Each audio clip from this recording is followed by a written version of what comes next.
Voilà. On est déjà en ligne plus que dans la salle. Alors, on va essayer de réfléchir quelques minutes, parce qu'il est très tard, sur des sujets du couple. Le couple a besoin beaucoup de travail. Il faudrait faire des séminaires complets sur le couple. Mais bon, comme on n'a pas le temps et qu'il y a du bruit dans le couloir, donc c'est très important de comprendre avant tout que la notion de couple, c'est une notion de travail. D'accord ? Ça veut dire que les trois quarts des gens, malheureusement, croient que le mariage, c'est plug and play. Tu achètes l'imprimante, tu la branches, elle est reconnue par Windows, il installe directement le logiciel et c'est marqué « Votre appareil est prêt à fonctionner ». Il y en a qui pensent que c'est comme ça le mariage. Et après, au bout de 15 jours, ils s'énervent, ils ne comprennent pas, ils s'engueulent avec, et il faut que tu retournes chez ta mère, et c'est pas comme j'aurais pensé, c'est trop difficile, et je veux pas évoluer, je veux pas changer, je veux pas grandir.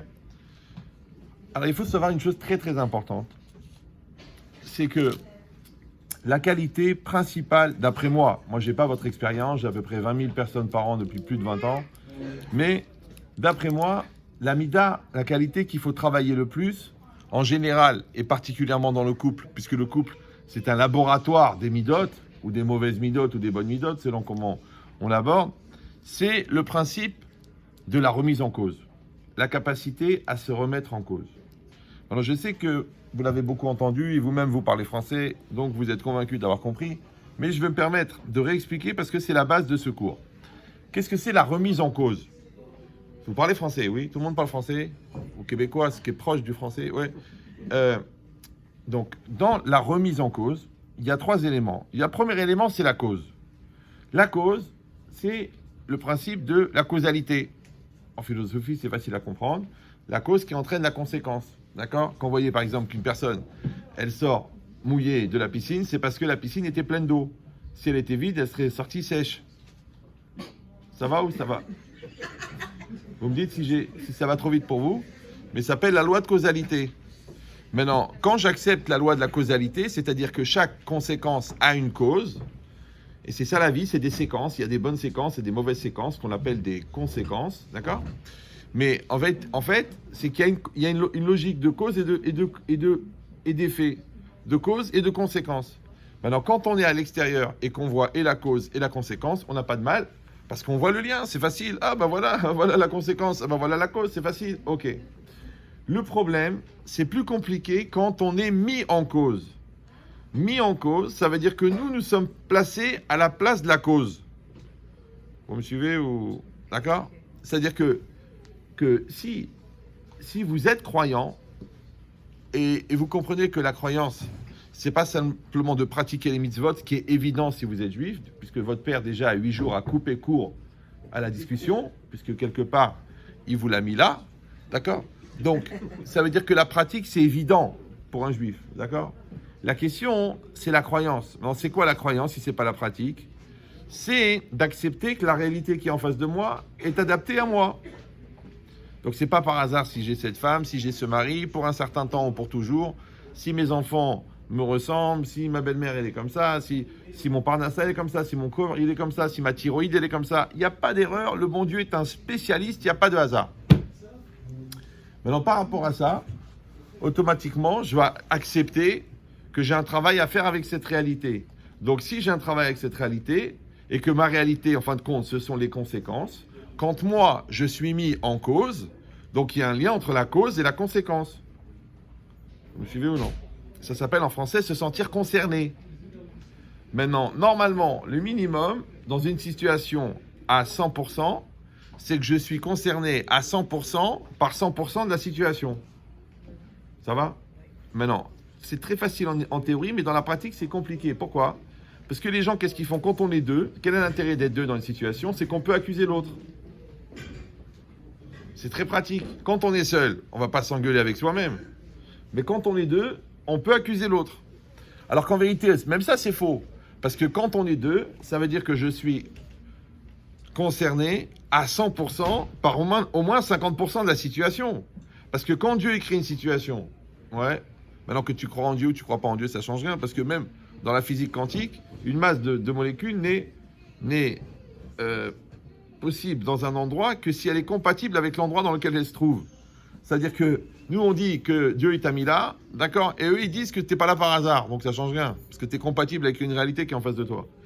Donc, mais ça veut dire qu'en vérité, quand j'ai une réalité devant moi, elle me concerne. Donc, quand il y a un problème avec un enfant, je ne peux pas dire c'est à cause de toi, puisque je suis à 50% dedans. La preuve, c'est que j'ai participé à sa conception, alors pourquoi je ne serais pas dans de l'éducation? S'il y a un problème d'argent, on est lié à deux, puisque notre mazal, il est lié. S'il y a un problème avec les voisins, c'est lié aussi, puisque c'est une épreuve pour nous deux. Vous me suivez ou non? Parce que à partir du moment où nos mazalotes sont liés, donc on est concerné par tout ce qui nous arrive. Maintenant, d'accepter que j'ai une part dedans, ça s'appelle la mise en cause. Maintenant, ce qui est très bizarre, au niveau de l'analyse des comportements zoologiques, c'est que les gens se sentent mal d'être mis en cause. Waouh, tu me mets en cause, tu me mets en cause, ça me dérange que tu me mettes en cause. Mais en vérité, si on utilise son cerveau de manière régulière, être mis en cause, ça veut dire que je suis la cause. Au moins, je suis une partie de la cause. Ou je suis une cause d'une partie de la situation. Maintenant, si je suis une partie de la cause, donc ça veut dire que c'est à cause de moi, mais ça veut dire que c'est aussi grâce à moi. Alors pourquoi je vais regarder la dimension anxiogène et angoissante et destructrice de mon ego de « c'est à cause de toi », pourquoi je dis pas, puisque je suis la cause, c'est grâce à moi. Alors je vais sauver la situation. C'est bizarre, non? Il me demande de retourner le téléphone. Il y a des gens qui connaissent Facebook? Non? Ça va ou non? Retourner le téléphone. Il dit de retourner le téléphone. C'est la première fois que ça m'arrive. Il veut voir le public. Non, retourner dans l'autre direction. Bon, c'est pas grave. Vous suivez jusque-là ou non? Oui. Maintenant, donc si la mise en cause, c'est d'accepter que je suis concerné, mais encore une fois, pas dans le côté négatif, genre c'est encore à cause de moi, c'est toujours à cause de moi, chaque fois que j'écoute un cours, c'est à cause de moi, chaque fois que tu me parles, c'est à cause de moi. Non, puisque moi, a priori, j'accepte, comme dans le business, quand je mets 50 000, je touche 100 000, je dis pas, oh, c'est encore à cause de moi, je dis non, c'est grâce à moi. Alors, pourquoi pour les erreurs, je me sentirais mal, et pour le bonheur, je me sens concerné? En vérité, c'est un problème, c'est que la mise en cause, au fond, qu'est-ce que c'est? On a dit que c'est d'accepter que je suis lié à une réalité qui me concerne et dont je détiens la clé. Ça va toujours? Comment ça s'appelle en français? La responsabilité. C'est ça la mise en cause. La conscience d'être lié avec un pouvoir d'action sur une situation s'appelle en français la responsabilité. Maintenant, si la cause, c'est la loi de causalité et la mise en cause, c'est la responsabilité. Alors, c'est quoi la remise en cause? Ça y est, je suis déjà en cause. C'est bon, j'ai compris, j'assume, je suis responsable, j'ai cassé, je paye, je l'ai dit, je l'assume, j'ai promis, je le fais. Ça y est, j'ai compris, je suis une personne responsable. Il n'y a pas de problème, ouais. C'est ça, en hébreu, acharayut. C'est quoi acharayut? C'est la responsabilité. Maintenant, acharechem, comment vous traduisez vous acharechem? Après vous. Acharenu, après nous. Et acharai? Après moi. Maintenant, comment on dit en hébreu responsable? Acharai. C'est-à-dire qu'en fait, responsable, c'est d'être après soi-même. D'accord? Maintenant, quand quelqu'un, il vit mal, que quelqu'un soit après lui-même, quand il est responsable, c'est qu'en fait, il vit déjà mal d'être lui-même après lui-même. Ça va toujours? Maintenant, si je dis que la mise en cause, c'est le sentiment de responsabilité, alors c'est quoi la remise en cause? Comme en français, il y a copier et il y a recopier. D'accord? En hébreu, c'est Hadar ve'amar. Il a dit à nouveau. Donc en fait, le Hadar, dans la Gemara ou dans les mots, il sert à quoi? Il sert à la perpétuité de la chose. La répétition perpétuelle de la chose. Ça s'appelle en français la perpétuité. Maintenant, en résumé, si vous avez bien compris, la cause, c'est la loi de causalité. La mise en cause, c'est la responsabilité.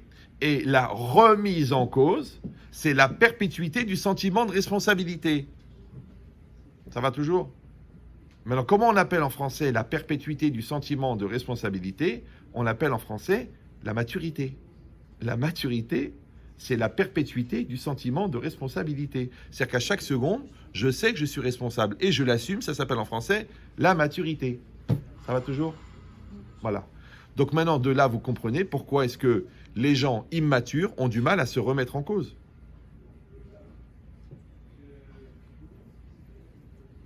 Or, l'immaturité, c'est quoi? C'est que je ne suis pas adapté à une réalité qui est en face de moi. C'est que si je vis une situation d'adulte et que moi, je me conduis comme un gamin, automatiquement, il va y avoir un accident de maturité. Parce que je vais réagir comme un gamin ou comme une gamine à une situation d'adulte. Parce qu'il y a une trop grande distance entre la personne que je suis censé être et la personne que je suis. Ça va toujours? Voilà. Le problème, c'est que quand on se marie, nous-mêmes, on est deux personnes. On est la personne qu'on est censé être et la personne qu'on est. Et on épouse quelqu'un qui est censé être et qui est. Ça va? Maintenant, tant que les deux bonnes volontés ne se sont pas rejoints, tant qu'on n'a pas un rapport d'adulte, donc automatiquement, on va être en train de se battre avec la mauvaise volonté de l'autre. Or, je rappelle qu'en hébreu, le verbe être, c'est ov, d'accord? Et ov, c'est aussi le présent. Maintenant, le présent, c'est quoi? C'est pas seulement la temporalité du présent par rapport au passé, par rapport au futur. Le présent, c'est un état. Un état, en français, on dit tu réponds présent. Ouais, je peux compter sur toi? Oui, je serai présent. Sache que je suis présent. Sache que je fais ce qu'il y a à faire. Je serai l'homme. Je serai la femme. Je serai la maman. Je fais ce que j'ai à faire. Ça s'appelle présent. Maintenant, si ça c'est présent, le contraire de présent c'est absent. Mais si ov en hébreu ça veut dire présent et que c'est le verbe être, donc le contraire du présent c'est absent et c'est le contraire d'être. Donc à chaque fois que je ne suis pas, je ne suis pas présent. C'est pour ça que les absents ont toujours tort. Même si c'est un procès, tu es sûr de gagner, tu as le bon dossier, tu es du bon côté, tu as fait tout ce qu'il fallait, et tu as le bon avocat, si tu ne te présentes pas au tribunal, c'est toi qui es condamné. Maintenant, c'est quoi le tribunal? C'est la vie. C'est quoi de se présenter au tribunal? Eh bien, c'est d'assumer sa vie. Maintenant, quand tu n'assumes pas, quelle que soit la raison pour laquelle tu n'assumes pas, parce que ça t'énerve, parce que ça te saoule, parce que c'est trop difficile, parce que tu as souffert dans ta jeunesse, parce que ton père ne t'a pas allaité, chacun, il va trouver une raison.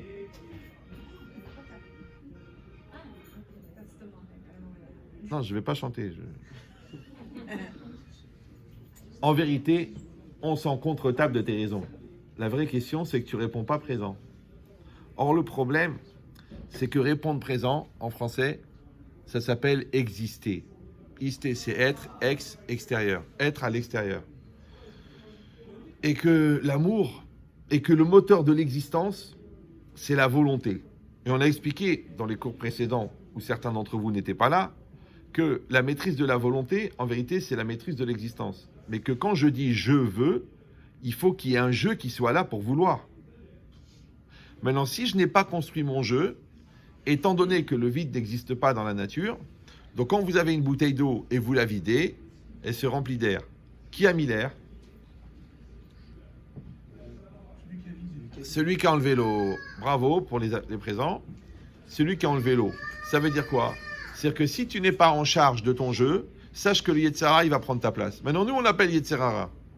Ouais, l'autre, il l'appelle le Satan, il l'appelle le Shaitan. D'accord?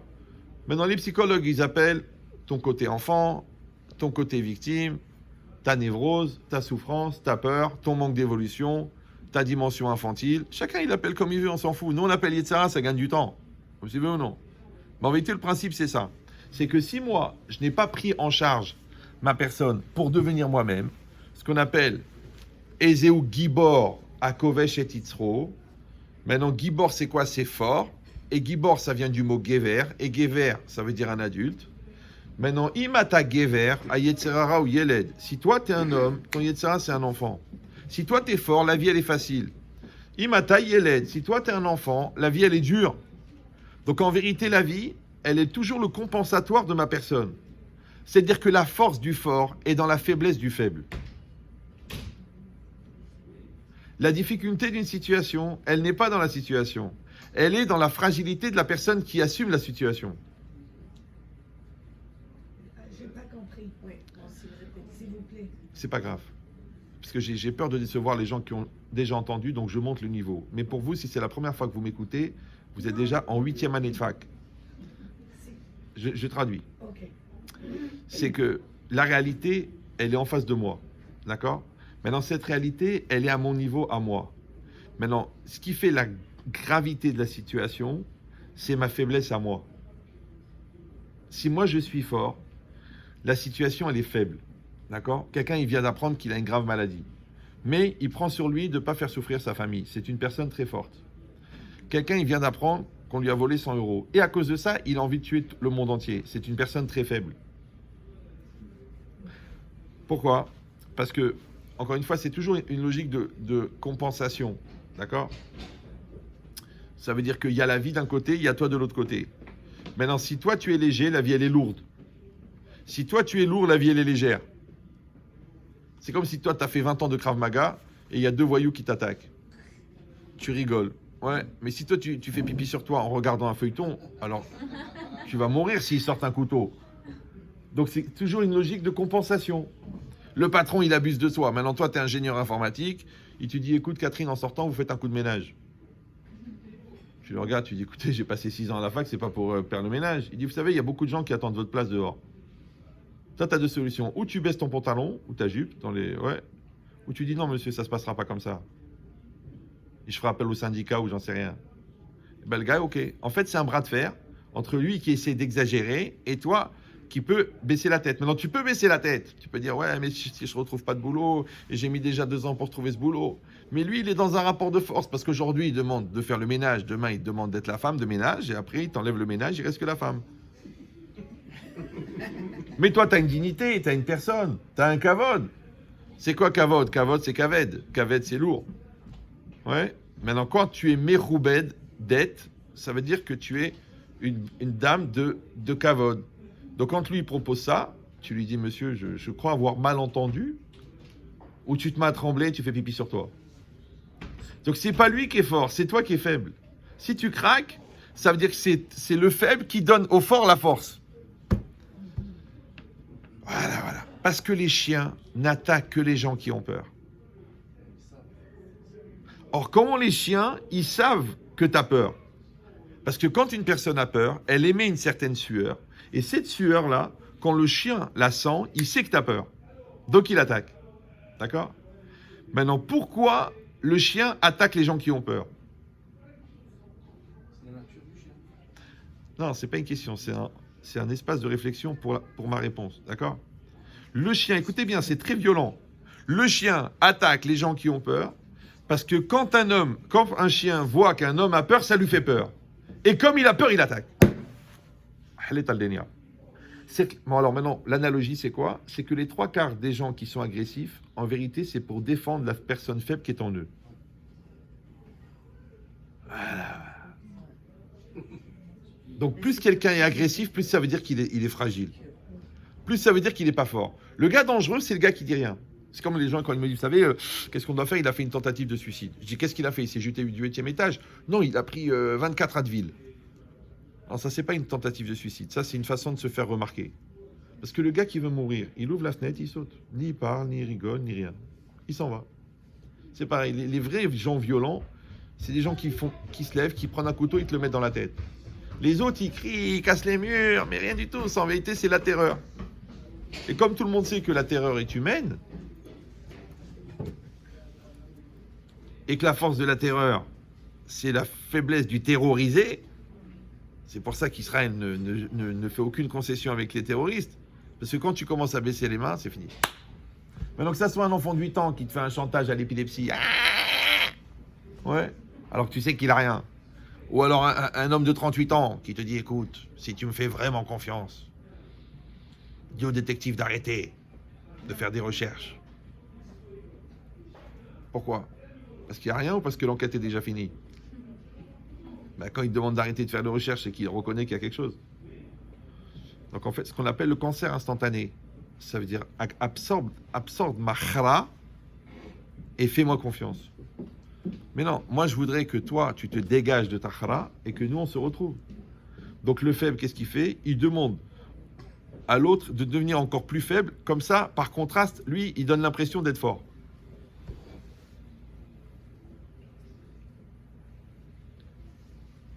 On a dit que Gibor, qui veut dire fort, ça vient de Gever. Gever, ça veut dire un homme. Donc quand on dit Adam Sarich Liot Gaber, un homme doit se renforcer, ça veut dire Adam Sarich Liot Gever. Maintenant, tu dois être un Ben Adam. Maintenant, un homme, c'est quelqu'un qui sait taper sur la table et c'est quelqu'un qui sait dire la vérité. Mais c'est aussi quelqu'un qui sait s'excuser et c'est surtout quelqu'un qui sait se remettre en cause. Maintenant, si tu n'arrives pas à te remettre en cause, tu n'as pas un problème de religion, tu as un problème de maturité. Pourquoi ? Parce que la remise en cause, en fait, dans d'autres termes, ça s'appelle la capacité d'adaptation. Et la personne que j'ai en face de moi, elle change. Et moi, je change. Et la vie, elle change. Et les enfants grandissent. Donc, en vérité, on est condamné à se remettre en cause. Comme dans le business, d'accord ? Ton magasin, il ne marche plus. Il faut que tu fasses autre chose. La pizzeria, ça ne va plus. Eh bien, tu passes dans le Bassari. Eh bien, maintenant, tu prends une franchise sur une sauce de pizza. Tu bouges. Tu dis, non, écoute, moi, mon père, il était dans la pizza. Mon grand-père, il était dans la pizza. Mon arrière-grand-père, il était dans la pizza. Eh bien, toi, tu vas finir dans le four. Ça veut dire quoi, ça ? Ouais. Ça dit, il faut bouger, il faut bouger. C'est pareil, un enfant, tu vois que ça ne marche pas cette méthode. Tu fais une autre méthode. Moi, je le dis souvent aux gens. Quand vous voyez devant vous un mur, sans fenêtre et sans porte, qu'est-ce que vous faites ? Comment vous faites pour passer ? Alors les gens ils disent, ben, je casse le mur. Mais non ! Vous faites le tour. Ah, tu m'as, mais tu n'as pas dit qu'on pouvait faire le tour. On peut toujours faire le tour. Mais ce n'est pas le tour du mur qu'il faut faire. C'est le tour du mur qu'il y a dans ta tête. Ça s'appelle l'entêtement. Et l'entêtement, c'est le mensonge que tu gardes en tête. Puisque l'entêtement. Mais comme c'est quelque chose de très profond et de très personnel, c'est pour ça qu'on dit la personne, elle ment. Maintenant, si toi, tu n'es pas capable de sonder le mensonge qui est en toi, c'est même pas sûr que tu es vivant. Bah oui, parce que la remise en cause, en fait, c'est que moi-même, je suis capable de voir chez moi-même qu'il y a quelque chose qui ne va pas. Ou le contraire, qu'il faut changer de comportement, ou autre chose, qu'il faut avoir une autre démarche, ou qu'il faut un autre argumentaire.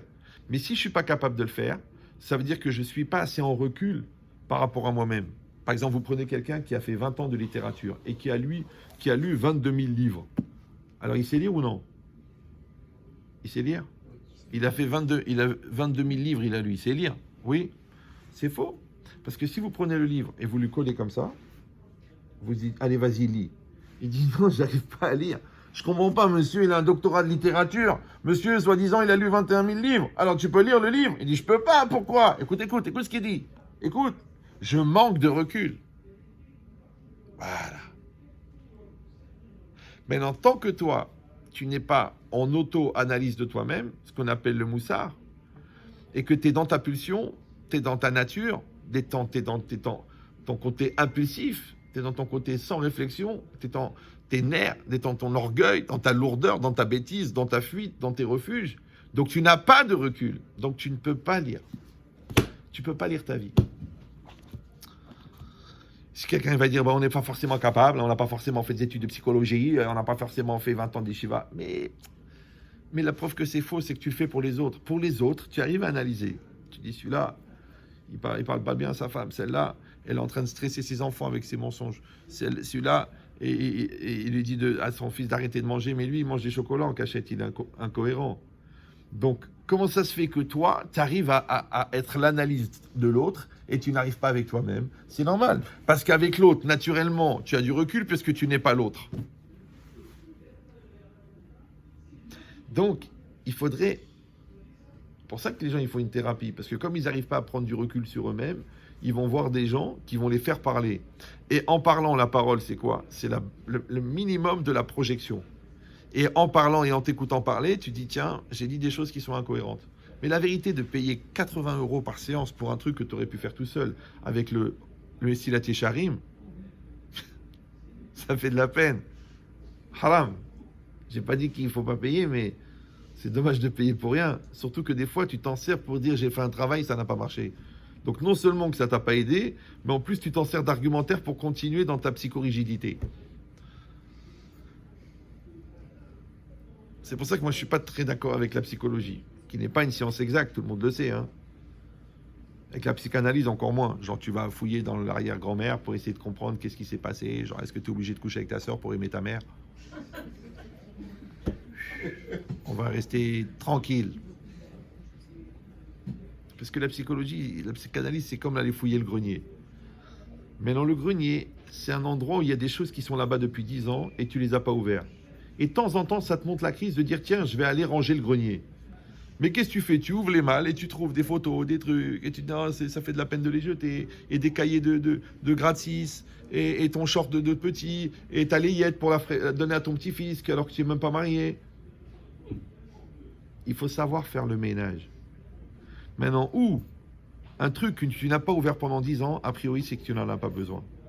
Pourquoi tu n'arrives pas à le jeter? Parce que tu dis, c'est un peu de moi-même. Maintenant, si toi, tu penses que tu existes dans les cahiers de gratis, alors il faut aussi que tu gardes les slips que tu avais à la naissance, les baskets où tu puais des pieds parce que tu n'avais pas de quoi te payer des Stan Smith à l'époque. Non, tu les as jetés, tout cela. Alors pourquoi ça, tu veux le garder? C'est une grave maladie. Ça s'appelle Yahasra.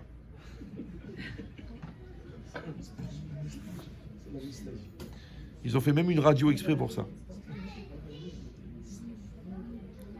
Maintenant, le passé est important seulement s'il te sert de support pour que tu crées ton futur à travers le présent. Excusez-moi, Ça va? Ça ne me dérange pas. Ça va? Oui, ça va très bien. Allez, on continue. Et par respect pour vous, je dois Moi, j'ai pas de problème. Moi. me concentrer. Non, j'ai mon garçon qui me dérange avec son téléphone. Ah. Il a concentré pour regarder.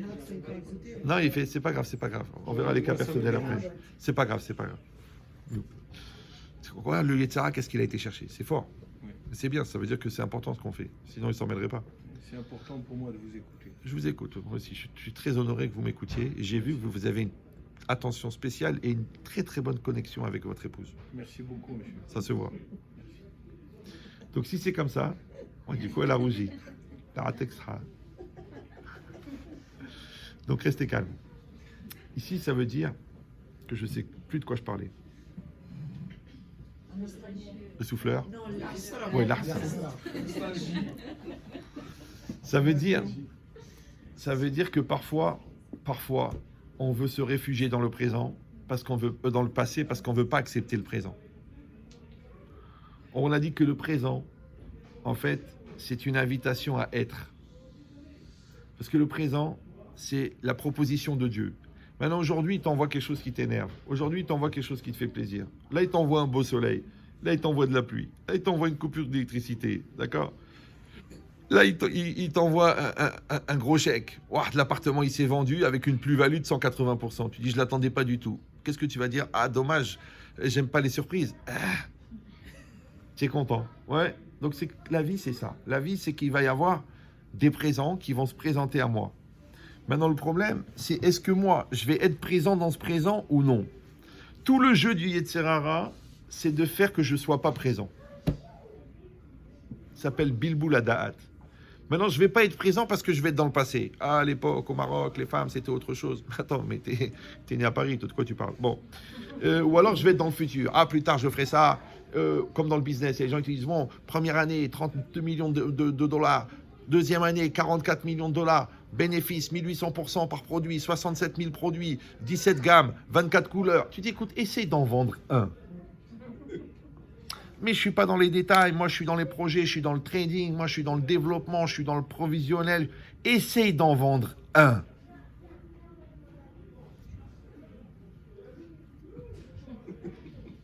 Parce que 1 million de produits, c'est 1 million de fois 1. Mais en vérité, toi, tu n'es pas un vendeur, tu es un parleur. Et morméad vient serber. Donc tu te réfugies dans le halom. Maintenant, tellement tu crois dans ton mensonge que tu as même vendu des parts dans la société que tu n'as pas encore créée. C'est fort. Ça s'étudie en faculté. Ça s'appelle l'étude de la mythologie, très connue. Ouais. C'est les gens qui inventent ça, qui inventent des mondes et ils te font rentrer dans le monde. Et le fait que toi, tu y crois, c'est parce que lui, il est tellement convaincu que toi, tu le crois. Ça veut dire que c'est pas un menteur. C'est-à-dire qu'il est vrai par rapport à lui-même, mais il est faux par rapport au reste du monde. C'est un mytho. Moi, je connais quelqu'un qui a ramassé je peux pas dire des millions d'euros, mais des centaines de milliers d'euros pour se soigner d'une maladie qu'il n'arrivait pas à prendre en charge. Mais en fait, cette maladie, elle n'existait pas. Il a inventé un cancer et il a parlé. Les rabbinis, même moi, j'ai fait des appels et tout ça. Il y a eu de l'argent qui a été ramassé, on l'a envoyé. Et en fait, sa maladie, c'était un autre cancer, c'était le cancer du casino. Et le mec, pendant des années, il a éclaté. Mais il faut voir ce qu'il a fait. Il a fait un incendie pour toucher l'assurance, pour retourner au casino. Il a embrouillé des gens. Il a fait le truc médical. Mais moi, je ne suis pas très, très débile. Et les gens, je les sens. Et je comprends et j'analyse. Mais à la fin, je me suis dit, mais comment je me suis fait avoir? Après, j'ai parlé avec un autre rave qui, lui, est encore 10 fois plus intelligent que moi. C'est-à-dire que moi, je suis la photocopie de son intelligence à lui. Et je lui ai dit, mais comment on s'est fait avoir? Il m'a dit, tu sais pourquoi on s'est fait avoir? Parce que le mec, il est vraiment malade. Il croit vraiment qu'il est malade. Comme tu veux ou non?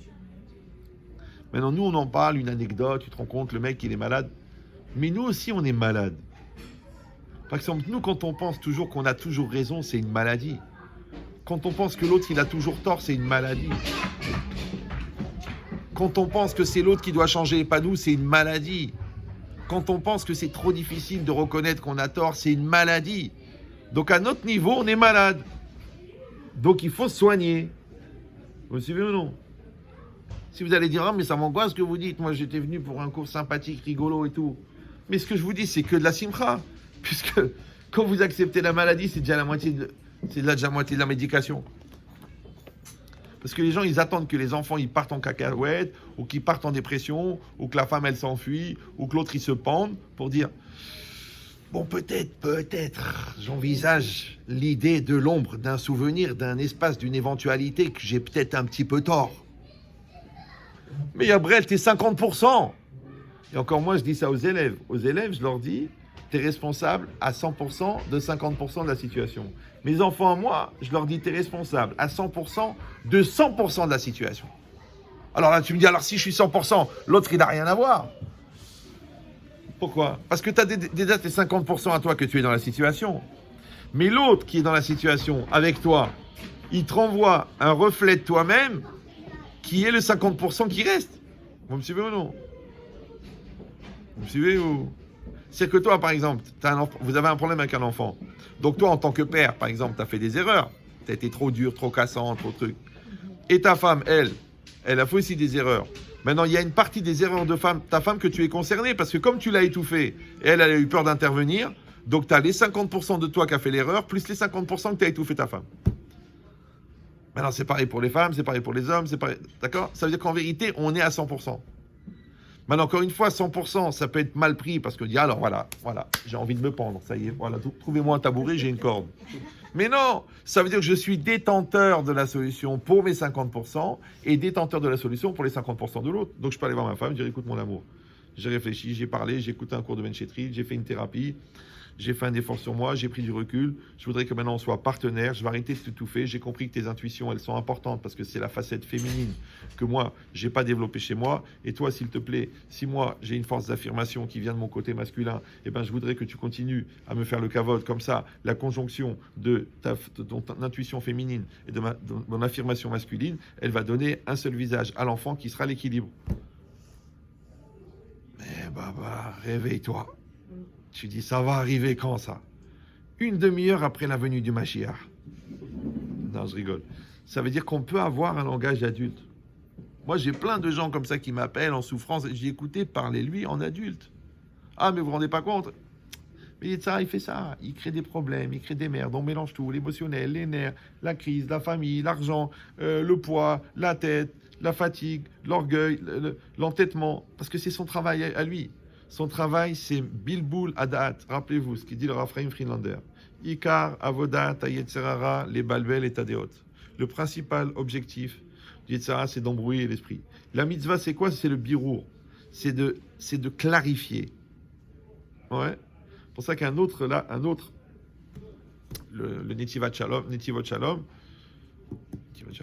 ouais, que j'ai dans la chambre là-bas, il ramène un rave, mais je ne me rappelle plus comment il s'appelle. qui dit que le principal objectif de la création du monde, c'est qu'un juif, il soit Beishu Vada'at ou Bedera Meyushevet. Qu'un juif, il soit Beishu Vada'at, c'est-à-dire qu'il ait la sérénité d'esprit, en incluant la spiritualité, pas simplement qu'au niveau psychologique, il soit bien dans sa peau, et la Dera Meyushevet, qu'il ait une connaissance aussi qui soit posée et claire. Maintenant, quand il a l'esprit clair et la pensée et la connaissance claire, il est indémontable. Le contraire, c'est quoi? C'est que la pensée n'est pas claire, la connaissance n'est pas claire parce que tu ne sais pas s'il faut écouter la télé, les bouquins de psycho, tes études que tu as fait, ton père qui te donne des conseils mais qui fait le contraire de ce qu'il dit, ton instinct qui te sort des trucs, ton Yetzira qui te pousse à des lourdeurs, donc tu es balagan. Ouais. Et donc tu n'as pas le date meyushav, donc tu ne vois pas clair. Comme tu ne vois pas clair, tu fais des bêtises. Maintenant le problème, c'est que les bêtises se font en centièmes de seconde, mais la prise de conscience et le changement, ils se font en années. Parce que pour construire, c'est très long, mais pour détruire, c'est rapide. Pour construire la confiance, ça prend des années. Pour détruire la confiance, un texto que tu as oublié d'effacer. Je t'embrasse partout. Merci pour cette nuit merveilleuse. Katrina. Maintenant, toi, tu es la Nia, prix Nobel de la Nia. Tu n'as jamais regardé les textos de ta femme, ton mari. Un jour, tu prends le téléphone, tu ne sais même pas comment ça marche. Tu descends, il trouve le seul texto qu'il a oublié d'effacer. L'Ahmad. Tu vois ce texto. Je t'embrasse partout. Merci pour cette nuit merveilleuse. Katrina. Tu vas voir ton mari, tu dis, écoute, Mahlouf. C'est qui cette Katrina? Lui, il dit, ben écoute, c'est un ouragan qui a détruit la moitié de la Louisiane. Il dit, te moque pas de moi. Il y a un texto qui est écrit d'elle. Alors tu le regardes. Bon, c'est une blague entre copains. Et ils ont de l'humour, tes copains. Maintenant, la question que les gens vont poser, c'est pas comment j'ai pu faire une chose pareille à une femme qui m'a donné 6 enfants. C'est qu'est-ce que j'ai fait au bon Dieu pour qu'elle tombe sur le texto. C'est extraordinaire. C'est-à-dire que toi, t'es con jusqu'au bout, toi. Même que la vie, elle te tend la main pour te dire, écoute, elle aurait pu prendre un pistolet et tirer une balle dans la tête. Elle t'a dit, viens, on parle. Ça veut dire, chérie, je t'aime, je veux m'arranger avec toi, je suis sûr que c'est un accident de parcours. Et toi, qu'est-ce que tu fais? Au lieu d'accepter ce partenariat, cette main tendue, cette perte pour te sortir de ton trou de khala, qu'est-ce que tu fais? Tu te mets dans l'ego, tu te mets dans le déni, tu te mets dans les nerfs, tu te mets dans les... C'est ça le problème. Vous me suivez ou non?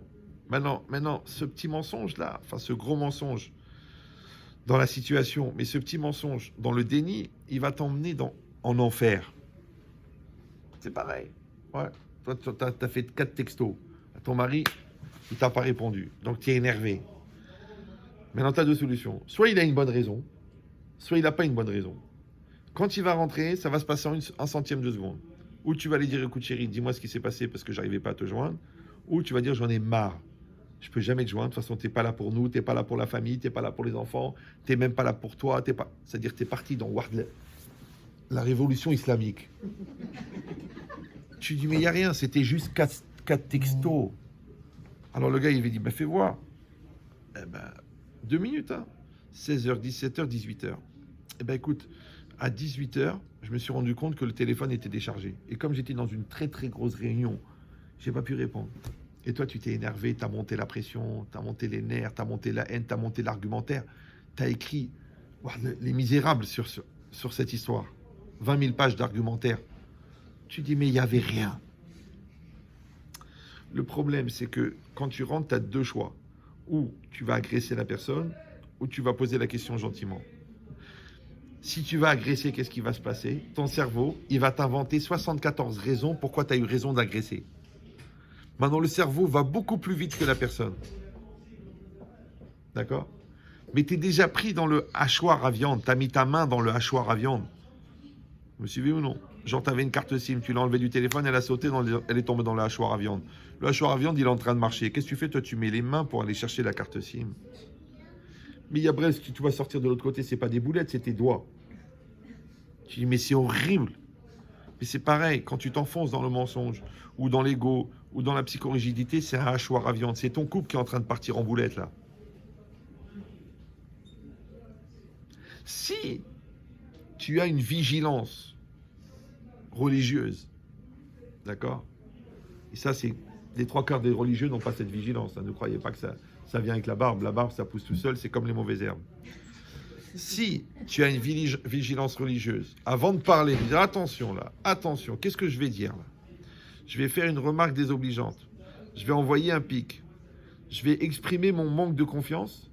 Donc je crée une situation que peut-être je ne pourrais pas assumer. Mais si tu n'as pas la vigilance religieuse, donc de la maîtrise de ton Yetzer Hara, tu vas dire le mot méchant. Évidemment, tout de suite, tu t'en rends compte sur la tête de l'autre. Parce que l'autre, elle éclate en pleurs, parce qu'en fait, il n'y avait rien de grave. Mais maintenant, ton cerveau, il te dit, mais comment tu vas reconnaître que tu as fait une bêtise? Non. Donc, ton cerveau va t'envoyer 74 raisons. C'est pour ça que tu mélanges tout. Tu dis, oui, mais tes parents, ils m'ont pas accepté au départ du mariage. Tu dis, mais mon amour, ça fait 32 ans. Oui, mais tu comprends, ce matin, je me suis mal levé et j'ai un client qui m'a planté. Et en plus, j'ai envie de faire caca et je me retiens depuis que tu n'es pas là. Mais chérie, tu mélanges tout. On était un problème que j'ai pas répondu à tes textos. Ouais, mais c'est trop facile, et toi, de toute façon, tu comprends rien, et de toute façon, tu m'as jamais aimé, et de toute façon, les enfants, tu les as fait pour que je reste, parce que tu savais depuis... C'était 4 textos. 4 textos qui valent rien, puisque la batterie était éteinte. C'est quand tu as mis le courant qu'ils sont apparus les 4 textos. Donc, il n'y avait rien, de chez rien, de chez rien. Expliquez pour moi, pourquoi les plus grandes catastrophes de couple, elles démarrent toujours avec rien. Moi, je les reçois, les gens. Pas au Canada, parce que c'est des cas trop graves. Non, je rigole. Mais les gens, ils ont même honte de dire comment ça a démarré tellement c'est débile. Or, je rappelle que quand une chose, elle est débile, c'est qu'elle n'est pas raisonnable. Si elle n'est pas raisonnable, c'est qu'elle n'est pas dictée par la raison. Ce qui n'est pas dicté par la raison s'appelle Roi Shtut. Roi Shtut, c'est le Satan. Donc, à chaque fois que tu n'es pas en charge volontaire de maîtriser ton Yetzer Hara, tu sais que tu vas dire des bêtises. Mais comme le cerveau, tout de suite, il va les légitimer avec 94 raisons, il va falloir une semaine à faire la gueule, plus 6 heures de discussion, avec un effort d'honnêteté accru pour démonter les 82 arguments, pour qu'à la fin, tu dises, eh ben quand je t'ai vu, je pensais que tu faisais la gueule. Voilà, 3 semaines de souffrance. Alors, quand vous pensez qu'une colère, elle enlève 1h30 de vie, on va mourir jeune.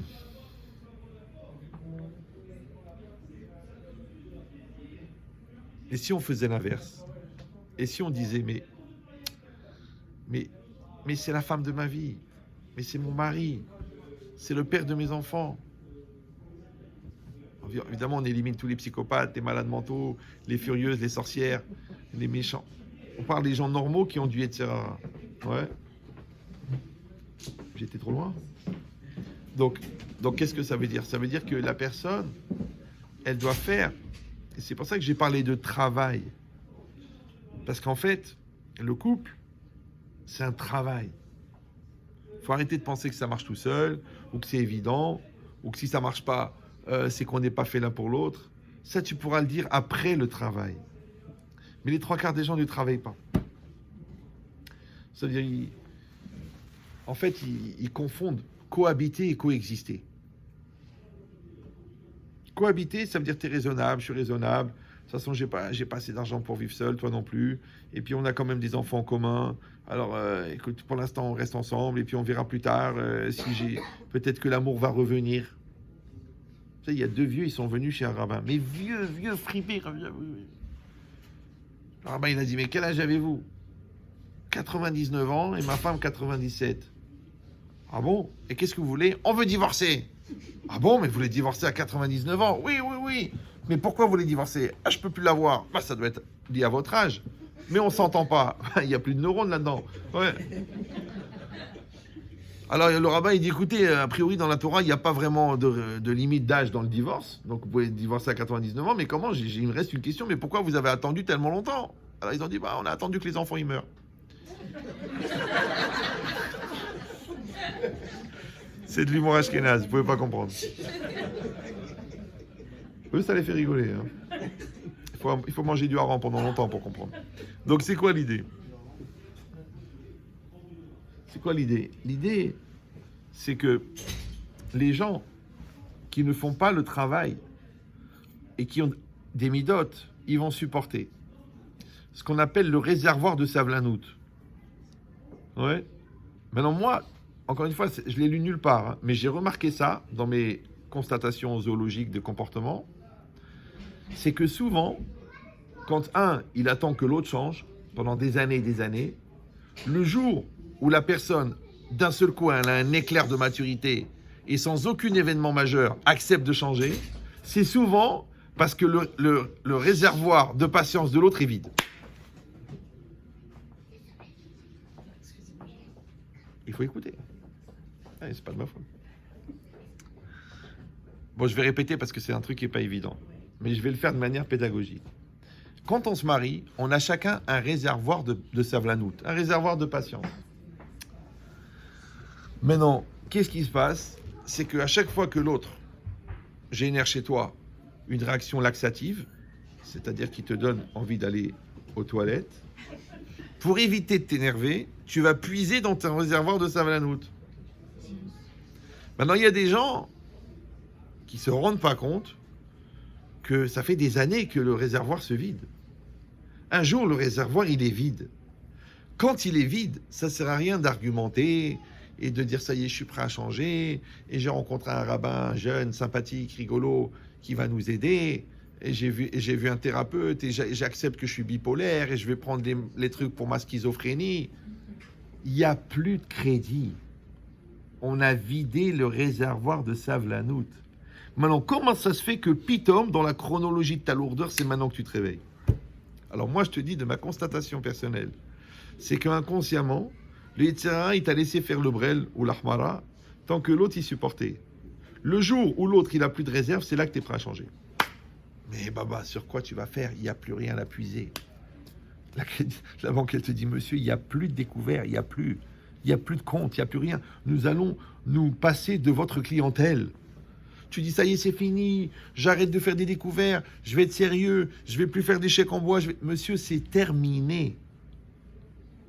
La banque, elle t'a laissé, elle t'a fait le découvert, elle t'a accepté des bêtises, elle t'a vu tes explications, elle a accepté que tu rembourses en liquide, que tu arranges avec le compte, que tu... Mais là, elle veut plus. Donc c'est quoi la force?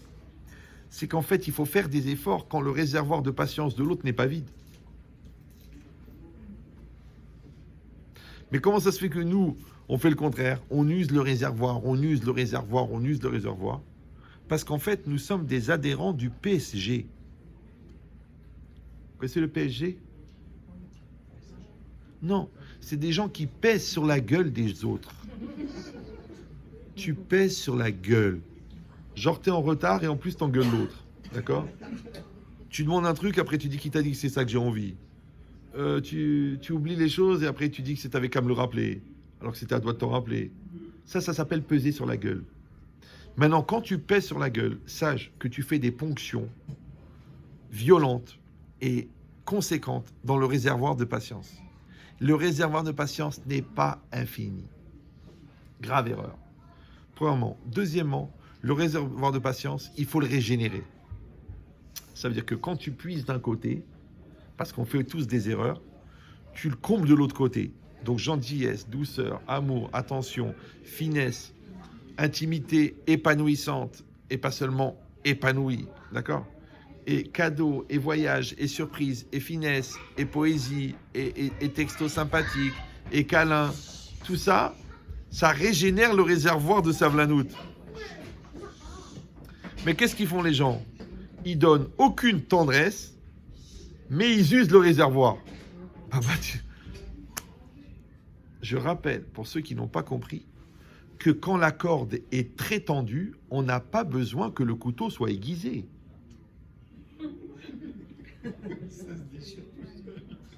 À peine tu prends une règle pour tracer des traits, tu la passes dessus, la corde elle claque parce qu'elle est trop tendue. Par contre, quand la corde elle est très détendue, même avec une scie à sauteuse, tu n'arrives pas à couper parce qu'on est trop détendu. Maintenant, moi, je suis bien avec toi. Moi, je t'aime. Je t'adore. Je kiffe. Je te bénis. Je te pense à toi. Je suis amoureux. Je suis fou. Je suis folle. Le Satan, il vient, il dit, voilà des contradictions, voilà des incompréhensions, voilà des mal-être, voilà des belles-mères, voilà tout. Et ça coupe pas. Ça coupe pas parce que la corde est détendue. Keep cool. C'est ça la chorma. Mais les gens, ils sont toujours... Tu le vois, moi je vois les regards. Je vois les gueules. Je vois les rictus. Il y a des gens, ça fait tellement longtemps qu'ils font la gueule, ils ont la trace de la rhumma ici. Ils ont l'œil mauvais. Ils ont même le blocage cervical. Regarde, c'est à cause de toi. Regarde, j'en peux plus de toi. Et toi, tu lui dis, mon amour, soulage-toi, meurs. D'accord?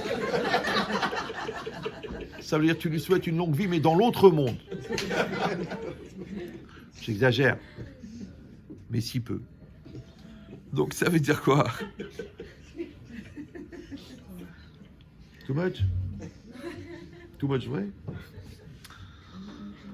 Donc vous avez compris qu'il faut faire l'inverse. Pourquoi? Parce que les trois quarts des gens, encore une fois c'est mon expérience, hein. Bon ça vaut ce que ça vaut, et comme dit le veau qui conduit la Volvo, puisqu'elle vaut, elle vaut le veau qui est dedans. Bon. Le problème, c'est qu'on n'a pas capitalisé. Tout à l'heure, je vous ai dit que quand la force du fort, c'est la faiblesse du faible. Maintenant, pourquoi le faible, il est faible? Parce qu'il n'a pas capitalisé. Maintenant, si je capitalise, d'accord? Je capitalise de la confiance en moi, je capitalise de la force, je capitalise de la valeur personnelle, je capitalise de la confiance en Dieu, je capitalise de la confiance dans ma famille, je capitalise de la confiance dans mon corps, je capitalise de la confiance dans ma force. Donc, j'ai capitalisé, j'ai un capital. Quand il va venir l'autre pour me dire, t'es une khra, je dis, mais là, j'ai 700 millions d'euros. J'ai une famille équilibrée. J'ai une femme heureuse. Je suis milliardaire. Vous me suivez ou non? Or, la force du Yetzirah, c'est quoi? C'est qu'il va faire que tu ne capitalises rien, que tu détruis tout. Et au moment où il va te mettre en situation de faire un choix et de faire le mauvais choix, tu vas avoir cette phrase qui est caractéristique de la victime à outrance. Tu vas dire, de toute façon, j'ai rien à perdre. Vous me suivez ou non? C'est pareil, une fille, tu lui dis, écoute, viens, couche-toi, viens, on va faire des choses, et après, je te donne $10. La fille, elle dit, mais t'es un malade. T'es un malade. Si elle accepte, le problème, c'est pas qu'elle est une prostituée, c'est qu'elle a aucune estime d'elle-même. Ça veut dire, elle a rien à perdre. Vous me suivez ou non? C'est pareil. Si quelqu'un, il peut prendre son téléphone et l'allumer pendant Shabbat, c'est pas qu'il est méchanel le Shabbat. Mais non! C'est que son Shabbat n'a aucune valeur à ses yeux. Donc c'est un ignorant. Vous comprenez ce que je veux dire ou non? Donc l'éternel problème, c'est que tu n'as rien à perdre.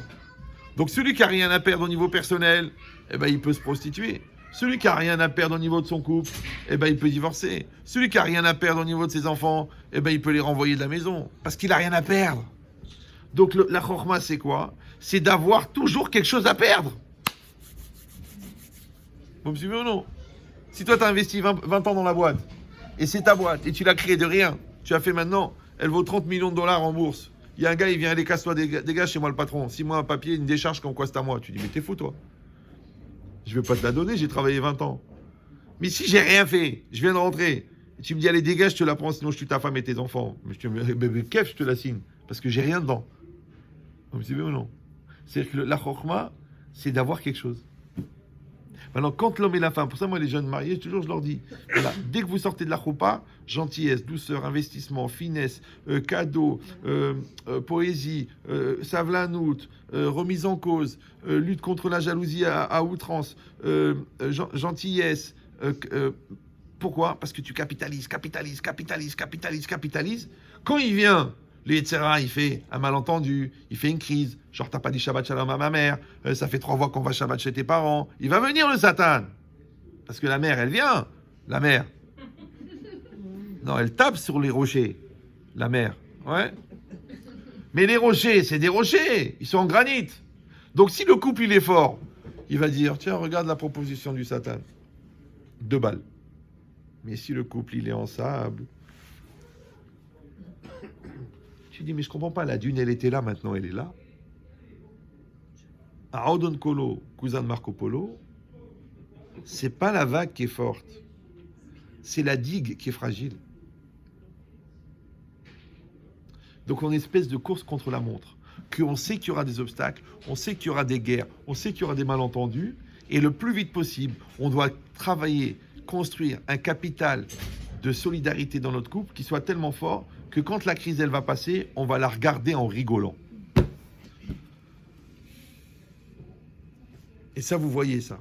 Quand vous voulez savoir quel est le niveau de maturité d'une personne, vous regardez avec quel niveau de recul elle arrive à parler d'un traumatisme qu'elle a vécu. Maintenant, de la même manière qu'il existe un recul par rapport à un traumatisme dans une personne, il existe aussi un recul par rapport au traumatisme dans le couple.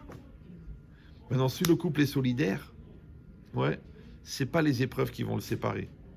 Mais si le couple n'est pas solidaire, ouais, les épreuves, elles vont montrer de manière symptomatique que déjà, ils n'étaient pas ensemble.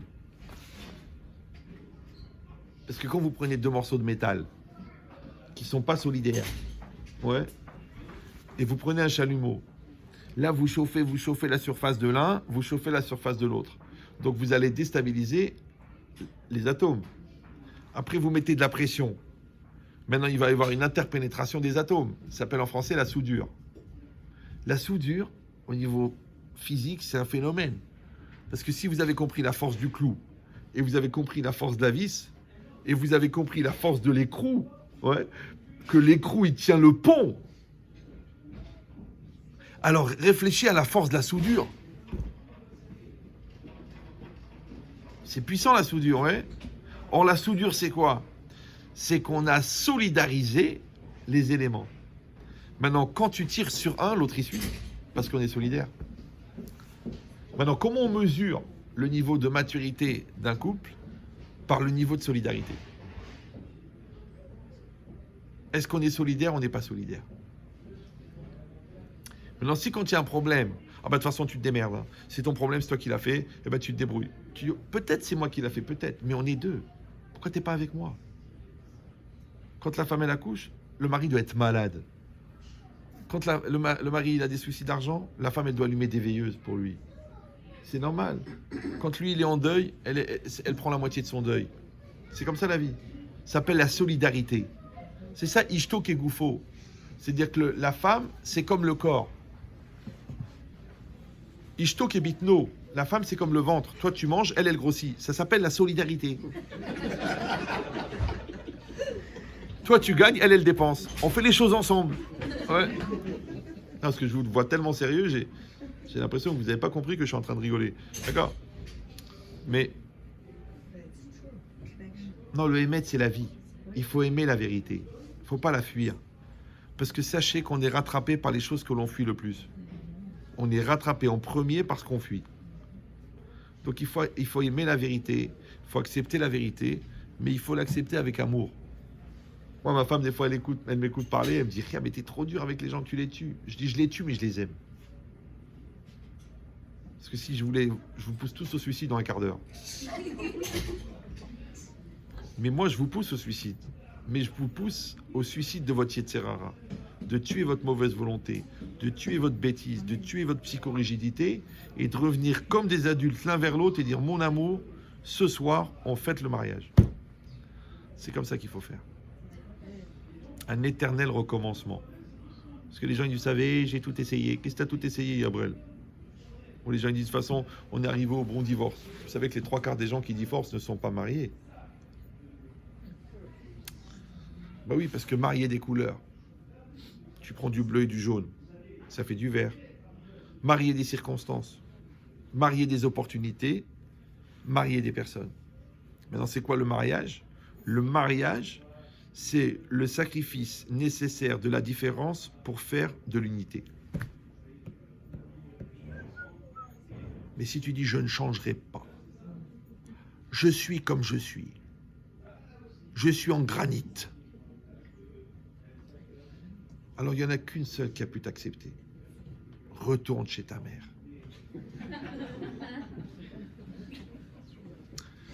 Mais si tu dis, tu sais, c'est très dur, mon amour, ce que tu me demandes. Mais je vais le faire pour toi. Je vais changer pour toi. Ouais. Comme l'autre, elle a changé pour toi. Regardez, par exemple. Vous savez que la femme n'a pas de mitzvah d'avoir des enfants, vous êtes au courant. Mais l'homme, oui. c'est que quand la femme, elle crève sur la table d'accouchement, le mari fait une mitzvah. Donc elle est comme ça jetée, voir de la baleine échouée. Et lui, il rentre à la synagogue, il dit, un mec. 3,4 kg, les gars.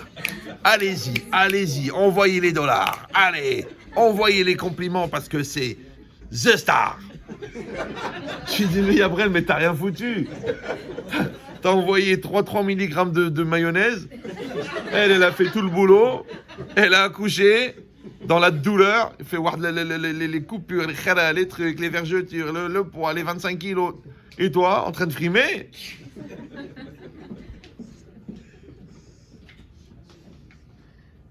Donc la femme n'a pas de mitzvah d'avoir des enfants. Mais l'homme, oui. Mais l'homme, il utilise le corps de la femme pour faire une mitzvah. C'est comme si je te dis, tiens, j'ai pas le temps de mettre les tests, mets-les pour moi. Ben non, je supporte pas la souka, tu peux t'asseoir à ma place? Ah ben non, tu vas t'asseoir dans la souka. Maintenant, la différence, c'est que la femme, elle veut des enfants. Elle a besoin pour sa féminité de se sentir mère.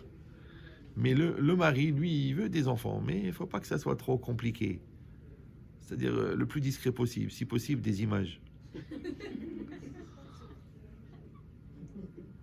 Des images. Une fois, un gars, il m'est venu, mais écoutez, Rabban Chetrik, moi je suis un homme qui travaille, d'accord? J'ai 14 sociétés, j'ai 800 employés, j'ai 42 millions d'euros de chiffre d'affaires, j'ai pas le temps avec les gosses, d'accord? Donc quand je rentre, il faut que ça soit douché, baigné, les devoirs faits, et au lit, je les embrasse et je regarde mon film, j'ai besoin de me détendre. Je dis, écoutez, mais ce qui vous dérange à vous, c'est quoi? Eh ben, c'est que les enfants, ils sont trop bruyants, ils sont trop exigeants, ils sont trop en attente de moi, et j'ai pas le temps. La vérité, j'ai pas le temps. Je dis, écoutez, j'ai une solution. Dis à laquelle? Je dis, vous achetez un pistolet avec un silencieux, vous rentrez dans la chambre, vous mettez une balle dans le cœur, une balle dans la tête, pour pas qu'il y ait chas v'shalom de doute. Vous les enterrez, on va trouver une solution avec la police. Vous gardez une photo de chacun, vous les mettez sur la cheminée, et après, quand vous rentrez le soir, vous dites, mes enfants sont sages comme des images.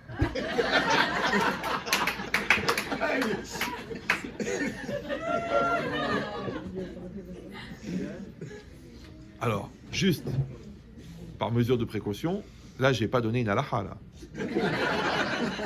Parce que les gens, ils vont dire, le Rabban Chetrit, il a dit, c'est comme ça qu'on règle les problèmes de chinour. Non. L'idée, c'est que l'enfant a un défaut majeur, c'est qu'il est vivant.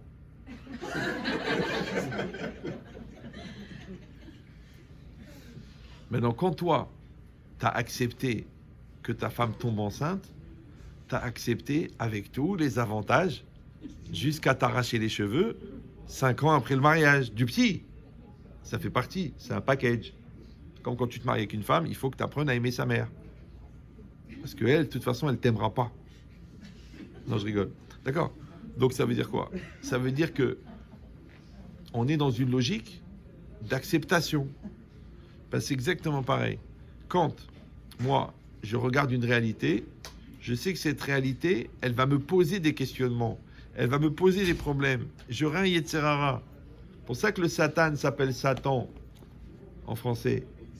Parce que c'est celui auquel tout le monde s'attend. Maintenant, celui qui s'attend au Satan n'a pas de problème avec le Satan. Par exemple, tu es en retard, donc tu sais que ta femme va faire la tête. Mais non, tu dis pas pourquoi elle fait la tête, tu dis mais je suis en retard. D'accord? Toi, tu as promis un truc à ton mari et tu l'as pas fait. Tu sais qu'il va faire la gueule. Alors qu'est-ce que tu fais? Tu l'attaques. Dès qu'il rentre, tu dis voilà. Mais lui, il n'a rien dit, le pauvre. Bon, tu m'as dit que tu allais le faire, tu l'as pas fait. Bon, c'est pas grave. On va avoir une majoration de 10% sur les impôts puisque tu n'as pas déposé le chèque. Je sais que tu n'avais pas toute ta tête, c'est normal parce qu'elle était prise dans les feux de l'amour, dans toutes les choses importantes de ta vie, quoi. Mais on va avoir 10% d'impôts en plus. Eh ben, c'est pas grave, capara. Mais c'est pas la capara. Il n'y a pas de capara sur la négligence.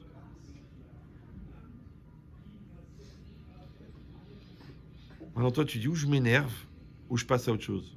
Donc, il faut juste que tu évalues le prix de ton Shalom Bayit. Est-ce que ton Shalom Bayit, il vaut 10% sur les impôts?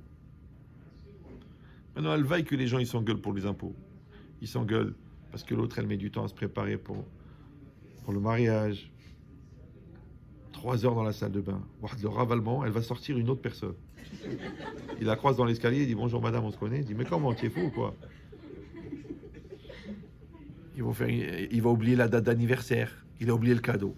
Bon, Al-Salah, ça fait 364 jours qu'elle lui répète. Comment il a pu oublier? Donc il va y avoir des obstacles. Il va y avoir des erreurs. Il va y avoir là des malentendus. C'est-à-dire qu'il va y avoir du Satan. Maintenant, si on est solidaires tous les deux, alors on regarde les propositions du Satan. Mais si on n'est pas solidaire, le Satan, il se met entre nous deux. Et moi, je voudrais parler à ma femme, mais je ne peux pas, parce que je ne peux pas parler au Satan de ma femme. Elle voudrait me parler à moi, mais elle parle à mon Satan à moi. Donc, on a du mal. Donc, en fait, la logique, c'est qu'il faut fabriquer le plus tôt possible la solidarité entre les deux adultes qui sont en nous, afin de pouvoir maîtriser les deux enfants qui sont en nous. Ça prend un travail. Comme la soudure, ça prend. Parce que la soudure, c'est de la chaleur et de la pression. La pression et de la chaleur.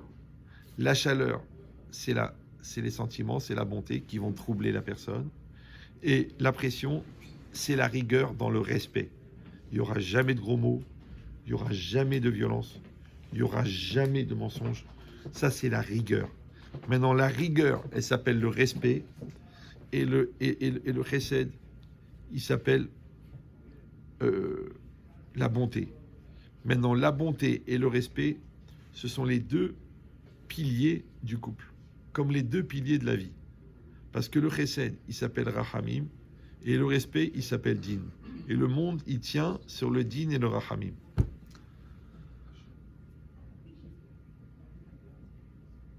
Ça veut dire que il faut avoir des valeurs très fortes et même des fois plus fortes que nous.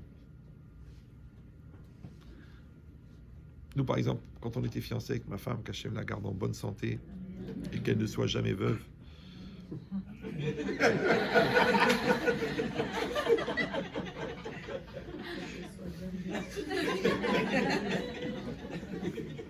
De star.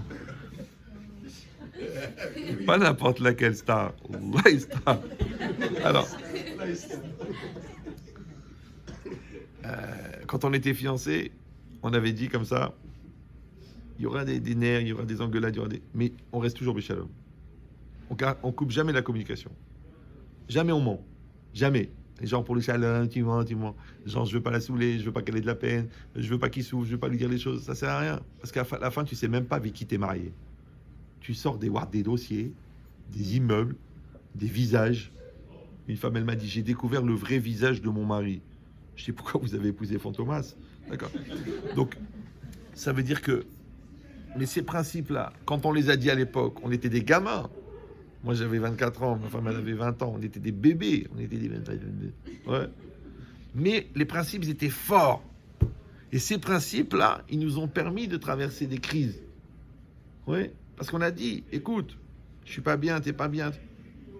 On garde le contact. On est béchalom. C'est-à-dire que toi et moi, on va bien. Enfin, nous, on va bien. Il y a juste toi ou moi qui ont un problème. Mais nous, on va bien. Vous comprenez ou non? Mais si le couple, c'est toi et moi, c'est un problème. Parce que le jour où toi, tu as un problème, ou moi, j'ai un problème, il n'y a plus de couple. Donc, en fait, le couple, c'est ni toi, ni moi. C'est nous. Ça s'appelle qu'il faut sacrifier les individualités au profit du couple. Donc, on a toi et moi, et là, on a le couple. Et nous deux, on va s'investir pour le couple. Et le couple, il nous renvoie des énergies. Il nous donne de la force. Ça s'appelle en français qu'il faut se désincarner de son individualité. Il faut arrêter de dire je. Il faut arrêter de dire toi. Il faut arrêter de dire moi. Il faut arrêter de dire elle et lui. Il faut dire nous. Comme le Rav Chaim Shmulevitz, sa femme, elle avait mal au pied. Elle est très connue cette phrase, mais c'est un niveau. Il a été voir le docteur, ils ont été voir le docteur ensemble. Il a dit, moi et ma femme, nous avons mal au pied de ma femme. Vous me suivez ou non? Ça veut dire qu'ils ont atteint ce que c'est Adam. Adam, c'est Chava et Adam. Maintenant, Rabbi Eliezer, il dit dans la Gemara dans Yevamot, à Adam, chez nous Nassou, il y a nous Adam. Un homme qui n'est pas marié n'est pas un homme. Mais il dit, mais pourquoi il a dit Adam? Pourquoi il n'a pas dit Ish? Maintenant, Adam, c'est qui? C'est le nom de qui? De Adam. Comment il s'appelait Chava? Chava? Non. Non, elle s'appelait Adam. C'est seulement après qu'il y a eu la faute que Adam Arishon, il a appelé Chava Chava. Donc avant, comment il s'appelait? Adam. En fait, c'était Mr. et Mrs. Adam.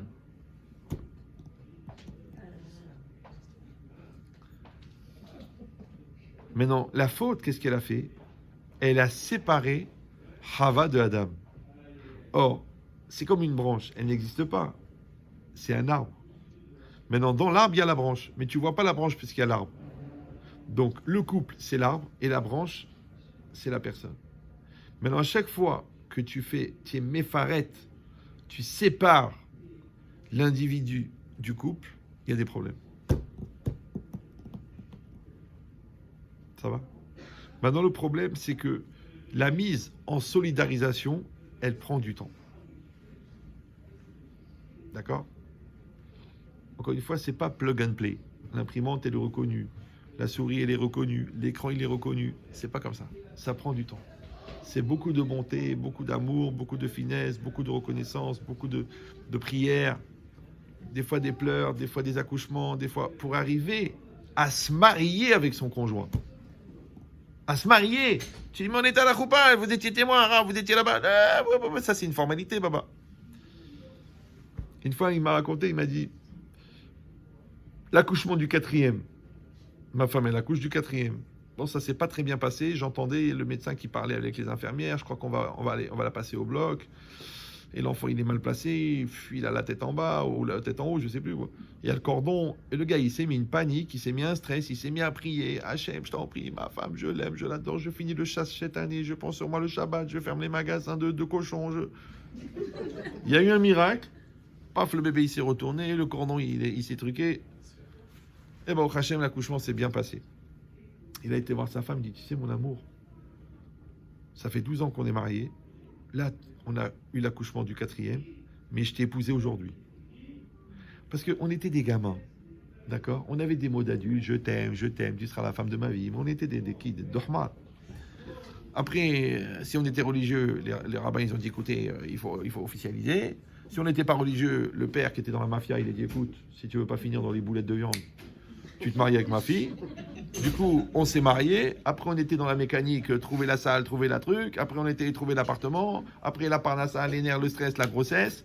Après, payer les traites, payer les trucs. Après, la bar mitzvah, après la truc. Et en fin de compte, on était tellement occupés à notre quotidien qu'on a oublié de se marier. Mais là, quand j'ai eu peur de te perdre, que je me suis imaginé sans toi, que Chas Shalom, ton cœur il s'arrête et que j'ai plus mon amour dans ma vie. J'ai eu tellement peur, j'ai tellement prié. Là, en fait, je me suis marié avec toi. C'est-à-dire que le mec, il se marie avec sa femme 12 ans après la choupa. Comme les gens qui font la bar mitzvah le jour de la bar mitzvah de leur fils. Parce que vous avez remarqué que dans les bar mitzvah, le seul qui écoute pas le rabbin, c'est le bar mitzvah. Mais le père du bar mitzvah, quand le rabbin il fait les discours, il écoute, il dit mais c'est vrai, la maturité religieuse, il faut être un homme devant Hachem, il faut assumer ses choix, il faut être à 100%. Il dit à son fils, mais écoute ce qu'il dit le rabbin, c'est qu'en fait la prise de conscience du père, elle se fait le jour de la bar mitzvah du fils. Or la prise de conscience, c'est la bar mitzvah. Donc le père, il fait la bar mitzvah le jour de la bar mitzvah de son fils. Alors si tu épouses ta femme 12 ans après le mariage, et que tu deviens bar mitzvah 13 ans après la naissance de ton fils, t'as pas l'impression d'être un peu en décalé. Et ça, c'est les gens qui sont dans la bonne volonté. Vous me suivez ou non? Donc, vous avez compris que quand la Torah, elle parle que quelqu'un, il doit faire des efforts et qu'il doit grandir et qu'il doit faire un travail personnel au niveau de sa hirat shamaim, de ses midot, de son travail de lui-même. Et en parallèle de ça, il doit construire son couple, jour après jour, discussion après discussion, solidarité après solidarité. C'est-à-dire que chaque geste qui est fait à l'intérieur du couple, il est producteur. C'est ça qui est fort. C'est comme si tu vas à la banque et tu mets $100, après tu mets $10, après tu mets $20, après tu mets $40, après tu mets $1000, après $10 000. Après tu te mets, t'as l'air de quoi tous les jours d'aller à la banque? Eh bien un jour, je vais acheter la maison, il y a 100 000. Il y a 100 000.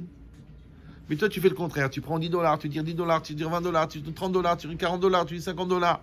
Tu vas à la banque, tu dis j'ai trouvé une opportunité, il me faut 40 000 $. Il dit mais monsieur, vous devez déjà 60 000 $ à la banque.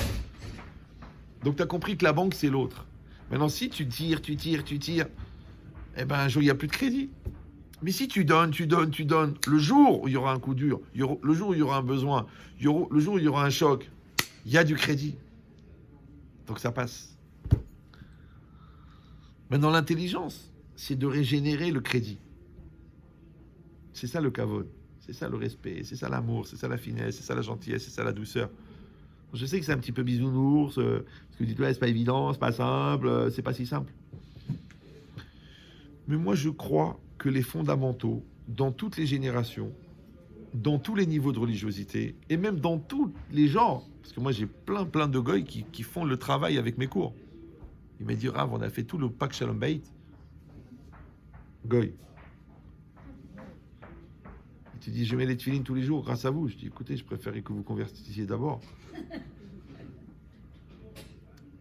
Ça veut dire que la personne, elle comprend que on a des outils extraordinaires, mais seulement il faut les utiliser. Mais si on laisse les outils dans la caisse à outils, là-bas, dans la connaissance, ou dans la religion, ou dans la bonne conscience, ou dans la religiosité du rabbin. Mais c'est dommage, parce que ces outils, la Torah les a mis au service de l'homme. La preuve, c'est que quand ça ne va pas, et qu'ils acceptent de se remettre en cause, et qu'ils vont voir un rabbin, ou qu'ils vont voir un thérapeute de couple, ou un psychologue, ou un psychiatre, là, ils sont prêts à changer. Alors je pose la question la plus idiote du monde. Pourquoi tu veux éduquer ton fils la veille de son mariage? Pourquoi tu veux sauver ton couple la veille du divorce? Pourquoi tu n'étais pas un peu racham de faire les choses en amont? Oui. C'est comme l'éducation. L'éducation, c'est tous les jours. Tous les jours, tu parles à l'enfant, tu fais passer des messages. Il y a des messages qui sont dits, il y a des messages qui sont montrés, il y a des attitudes. Par exemple, si tu es nerveux et chiant, tu fais passer un message à l'enfant que c'est comme ça qu'il faut être. Après, des années plus tard, tu dis, mais t'as vu comment tu te comportes mal avec ta femme? Il dit, mais papa, j'ai fait que reproduire ton comportement. Tu dis, ah bon, j'étais comme ça. Maintenant, si toi, tu avais eu le moussard de te regarder vivre, donc tu aurais remarqué que tu avais cette attitude qui était outrancière. Mais comme tu avais beaucoup de stress et beaucoup de travail et beaucoup d'ennuis, alors tu t'es dit, ben ça, c'est Batel Berov. C'est pas Batel Berov. Rien ne se crée, rien ne se perd. Tout se transforme. Donc ta challah d'aujourd'hui, elle va faire des petits. Et si tu fais le contraire, tu as cette exigence de perfection du comportement. Il faut avoir une logique comme ça. Les enfants sont des caméras 128 millions de pixels. Donc tout ce que tu vis, ils vont le capter. Premièrement. Deuxièmement, sachez que les enfants, ils ont un capteur sélectif. C'est-à-dire que quand tu fais du bien, ils vont pas se rendre compte tout de suite, mais quand tu fais une erreur, ils vont le capter tout de suite. Parce que c'est le Satan qui va leur dire, hop, regarde, comme ça, si toi aussi tu veux être un khmar, voilà ton repère. Père, c'est repère. Et troisièmement, je me rappelle plus, c'est sorti de ma tête.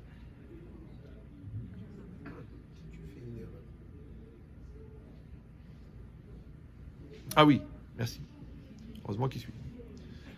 Troisièmement, c'est que les enfants ne comprennent rien, mais ils ressentent tout. Maintenant, quelqu'un qui comprend, tu peux t'expliquer avec lui, parce que c'est un rapport de cerveau à cerveau. Mais l'enfant, lui, il comprend pas. Donc tu peux pas lui expliquer. Par contre, il ressent. Donc il ressent que tu es faux, il ressent que tu es incohérent, il ressent que tu te mets en colère pour rien, il ressent que tu ressens pas ce que tu dis, il ressent ça. Donc l'enfant, tu peux pas tricher. Avec l'autre, tu peux tricher. Tu peux l'embrouiller, l'embourber, l'enrober, tu peux compter sur son capital d'espoir, tu peux la faire rêver, le faire rêver. Mais l'enfant, non.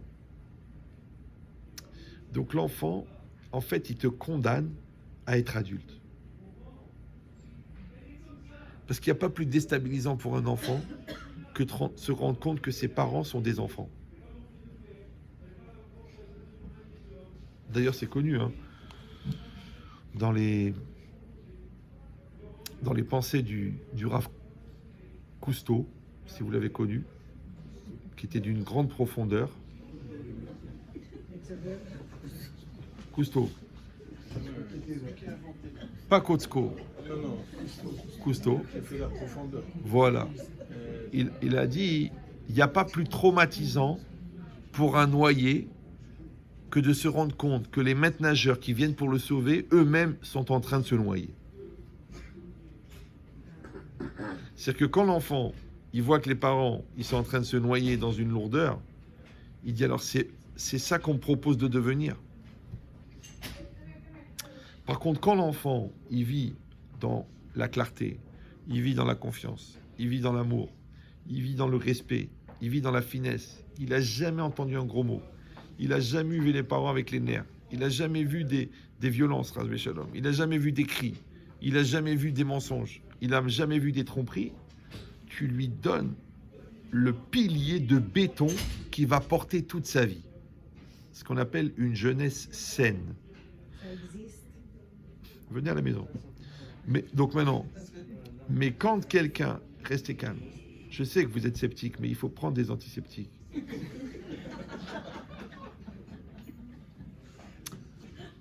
Parce que moi, je ne suis pas là pour constater une souffrance. Je suis là pour vous donner de l'espoir. Maintenant, on aura le temps de se leurrer.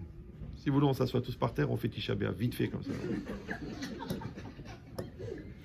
Non, nous, on aime la vie. On sait que ça va s'arranger. On va se battre. Les malheurs, on en fait des bonheurs. Alors les bonheurs, on le dit, des bonheurs. Donc c'est ça l'idée. L'idée, c'est qu'il faut prendre la responsabilité de l'enfant comme un challenge pour devenir plus. Il faut prendre l'engagement du mariage comme un challenge pour devenir meilleur. Il faut prendre les engagements pour la Torah pour un challenge pour devenir tzaddik.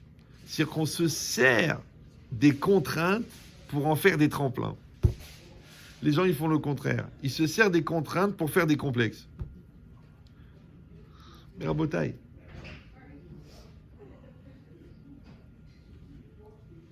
ne le prenez pas mal.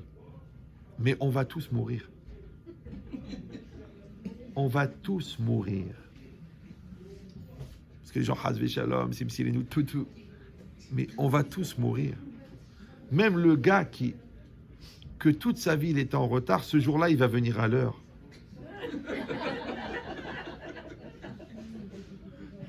L'ange de la mort, il lui dit, viens, il dit, non, j'ai l'habitude d'être en retard. Non, ce jour-là, tu vas être à l'heure. Alors, puisqu'on va tous mourir, alors faites-moi plaisir. Essayez de ne pas mourir de votre vivant. Maintenant, quand tu dis c'est trop difficile, ça sert à rien, vous la connaissez pas, j'ai trop souffert, elle changera jamais, il changera jamais. Si l'autre il est là, c'est qu'il y a quelque chose à faire. Parce qu'un jour il sera plus là. Quand l'enfant il est là, vas-y, rentre dans la chambre, va lui parler. Non, il m'écoute pas, il fait sa crise, il me refuse, il me truc. Mais un jour il sera parti. À qui tu vas parler? À sa chambre. Tu rentres dans la chambre, tu dis, bon écoute, Kevin, je voulais te dire que je t'aime, que j'ai réfléchi, que j'ai fait des erreurs. Il n'est pas là, tu parles à qui toi? Donc s'il est là, ça veut dire qu'il y a quelque chose à faire.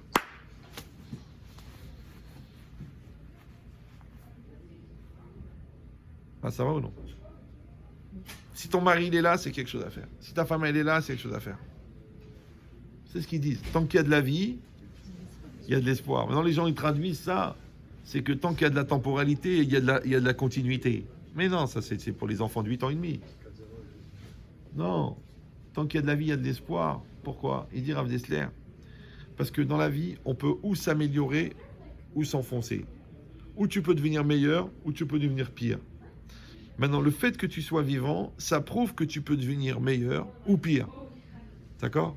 Donc pourquoi tu vas empirer en disant de toute façon c'est mort, ça sert plus à rien, de toute façon je vais m'enfoncer, je vais me pourrir la vie parce que de toute façon c'est foutu. Mais si vraiment c'était foutu comme tu le penses, la preuve c'est que tu n'as plus d'espoir, tu serais déjà mort. Puisque tant qu'il y a de la vie, il y a de l'espoir. Donc le fait qu'il y a de la vie, c'est que tu peux t'améliorer. Alors pourquoi tu préfères t'enfoncer? Parce qu'une des forces du Yetzara, c'est la tristesse. Une des forces du Yetzara, c'est le désespoir. Alors je vous rappelle cette phrase de Ben Chetrit très connue, pour ceux qui l'ont pratiquée régulièrement, c'est qu'un espoir au singulier, désespoir au pluriel.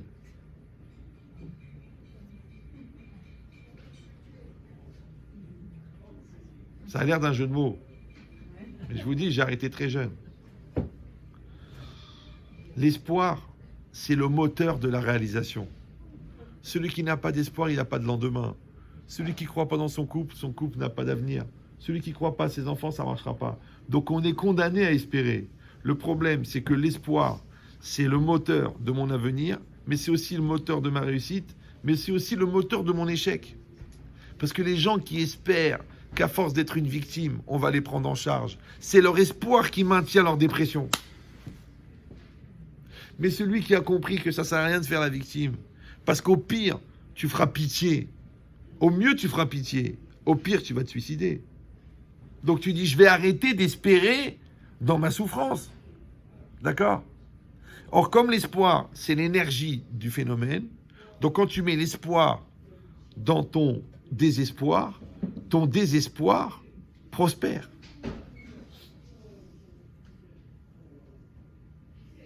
Mais quand tu arrêtes d'espérer, donc d'investir dans ton désespoir s'éteint puisque ton désespoir n'est plus nourri par le combustible de ton espoir. Donc en résumé, la seule manière de retrouver l'espoir, c'est de se désespérer de son désespoir. C'est joli ça ? Vous suivez ou non ? C'est que quand tu arrêtes d'espérer dans ton désespoir, tu peux retrouver l'espoir. Mais tant que tu espères dans ton désespoir, tu ne peux pas retrouver l'espoir. Parce qu'à chaque fois, tu espères que ton désespoir, il va t'amener la solution. Mais il n'y a pas de solution dans le désespoir. Il n'y en a pas. Donc il faut arrêter de nourrir ta souffrance, de nourrir ton angoisse, de nourrir tes complexes, de nourrir ta haine, de nourrir ton ennemi. Parce que quand tu penses toute la journée au mal que l'autre il t'a fait, en fin de compte, tu fais continuer le mal qu'il t'a fait. Donc lui, il t'a fait le mal pendant 2 ans. Et toi, en t'angoissant 2 ans, tu rajoutes 2 ans aux 2 ans. Ça fait 4 ans. Mais lui, il s'en contre-tape de tes histoires. Parce que lui, il l'a fait par égoïsme. Donc il s'en faut que tu souffres. Rien que crève et étouffe-toi. Il est parti, il est déjà passé à quelqu'un d'autre, lui. Mais toi, tu continues à souffrir. C'est comme si je te mets une baffe. T'as mal. Combien de temps ? 2 secondes. Après ça te brûle, 20 minutes. Si 2 ans après, tu sens encore la brûlure, les 2 ans, c'est toi qui as entretenu, c'est pas moi.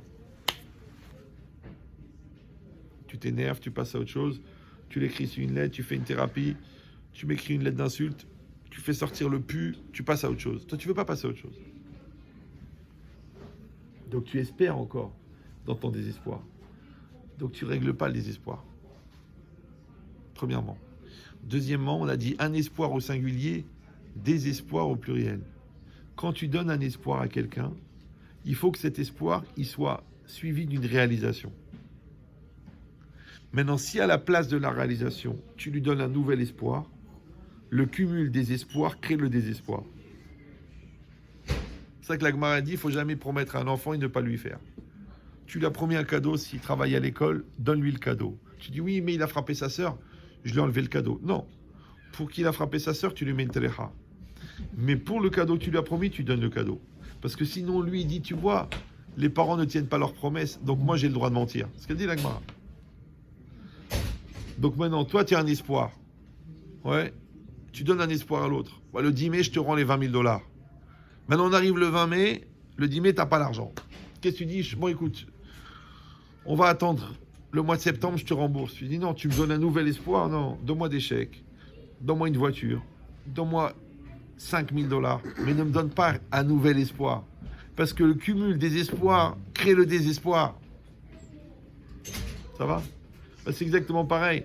Si l'autre, tu lui dis, écoute, je vais travailler sur ma colère. Ne dis pas, je vais travailler sur la colère. Dis, j'ai pris sur moi. Dis, je vais voir un thérapeute. Dis, j'ai fait un programme avec Ben Chetrit. Mais fais quelque chose de concret. Mais si tu fais rien de concret, mais rien que tu te débarrasses en mentant, c'est comme les enfants, quand tu leur dis, il n'y a pas de devoir, ils disent non, le prof, il est mort. Et ouais, combien de fois il est mort ? Il n'y a jamais de devoir. Maintenant, l'enfant, il est petit. Il croit que de mentir sur une chose qui est vérifiable, il s'est déjà débarrassé du stress que tu lui poses la question des devoirs. Et comme lui, il ne veut pas faire le devoir, il dit n'importe quoi. Ça va ? Mais je ne vous ai pas dit quel âge il a, l'enfant.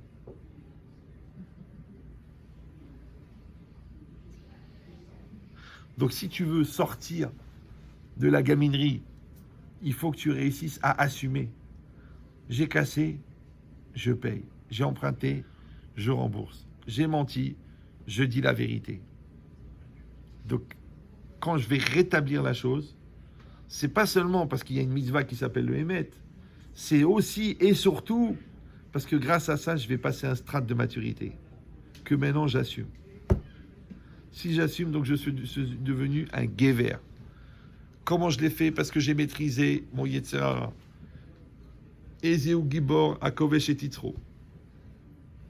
Maintenant, si on était capable de voir qu'en fin de compte, ce qu'on appelle des difficultés dans n'importe quel domaine, et en particularité dans le couple, en fin de compte, c'était des opportunités de construire. Souvent, vous remarquez que l'homme et la femme ne se ressemblent pas, mais ils sont complémentaires. Par exemple, l'homme, il parle beaucoup et facilement, mais il ment un peu pour arranger les choses, c'est un vendeur. La femme, elle ment jamais.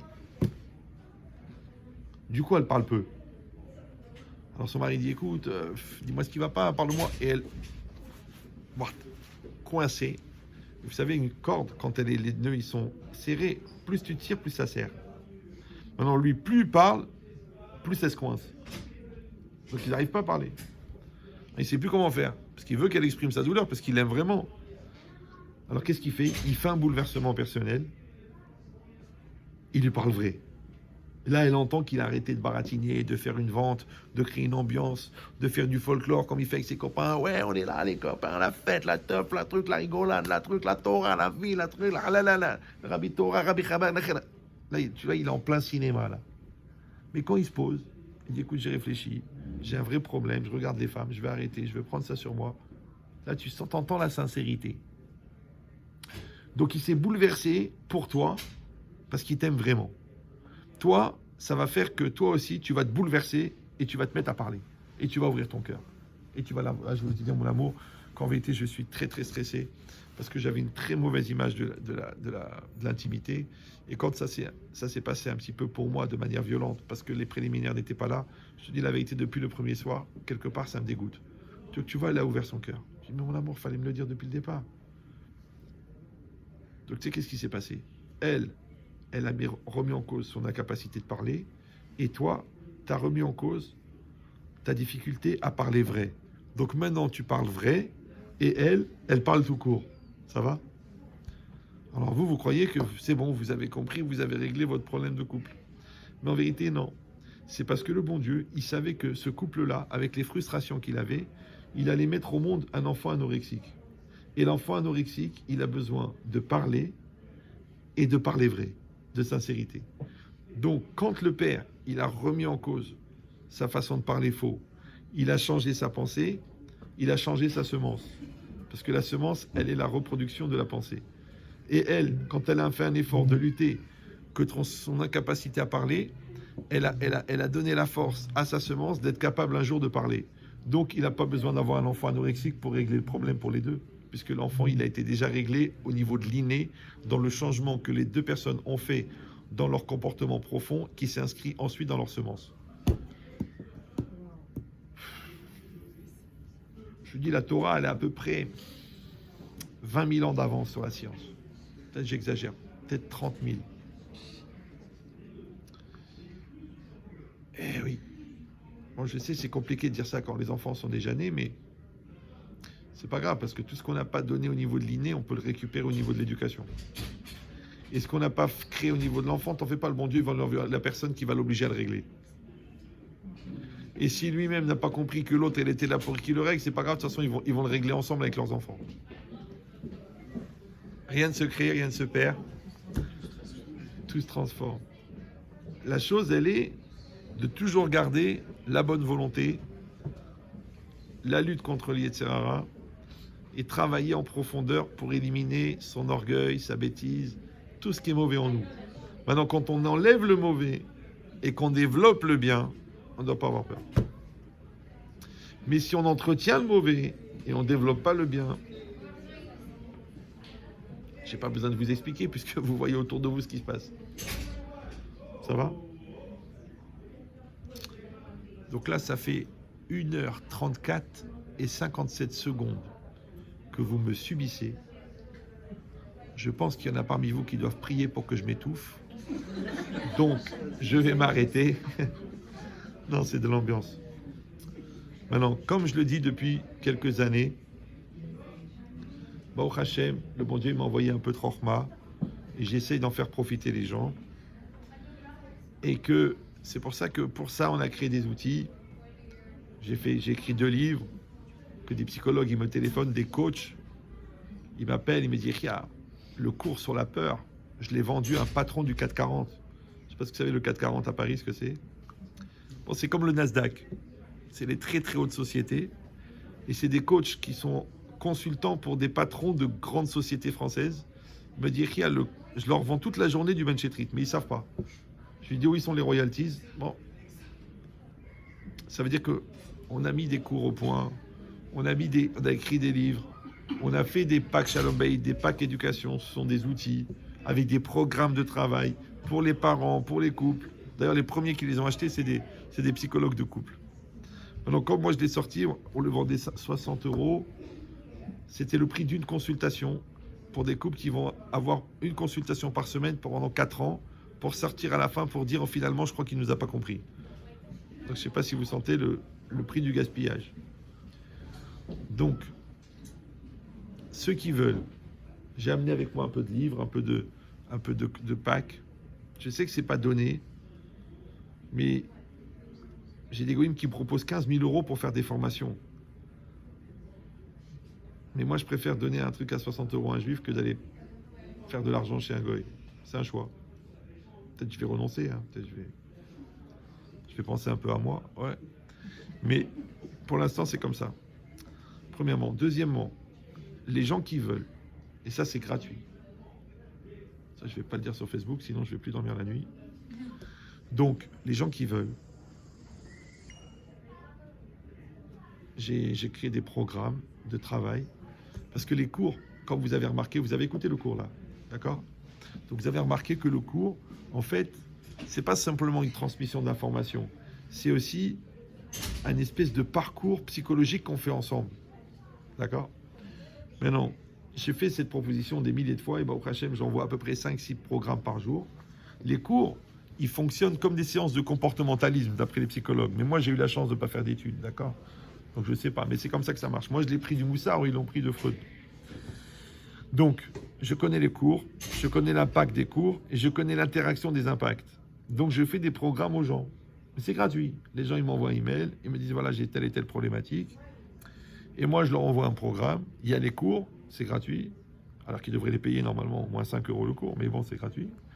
Et il y a des méthodes qui sont imprimées avec une méthode de travail. Et la personne elle-même, elle se met en charge de faire ce travail. Maintenant, de travailler avec des adolescents, avec des couples, avec des gens en souffrance, avec des gens qui sont mal dans leur peau, des gens qui ne sortent pas de leur dépression, des gens qui sont accros à la coke, des gens qui mentent de manière incalculable, des gens qui ont une touma dans leur vie qui leur pourrit la tête, des gens qui se masturbent alors qu'ils ont une femme magnifique, tous les types de problématiques qui peuvent exister. Alors je fais ça. Maintenant le programme, il est gratuit. C'est juste pour que vous compreniez que ce n'est pas du commerce, parce que si c'était du commerce, je vais pas vous vendre ça à 60 €. Je vais vous dire, bon, ça coûte 60 000 €, tu veux sauver ton couple. Donc, l'idée, c'est ça. Si vous voulez, ils sont là, ils sont à disposition. Celui qui veut, il les prend. Si vous voulez payer tout de suite, vous payez tout de suite. Si vous voulez payer par PayPal, vous payez par PayPal. Si vous voulez pas payer, ne payez pas. C'est pas grave, vous paierez plus tard, mais pas en argent. Donc, c'est qu'il y a des solutions. Voilà. C'est ce que je voulais vous dire. Hazak ou Baruch, bonne continuation. Ne venez pas me voir maintenant pour une consultation parce que là, j'ai plus de force.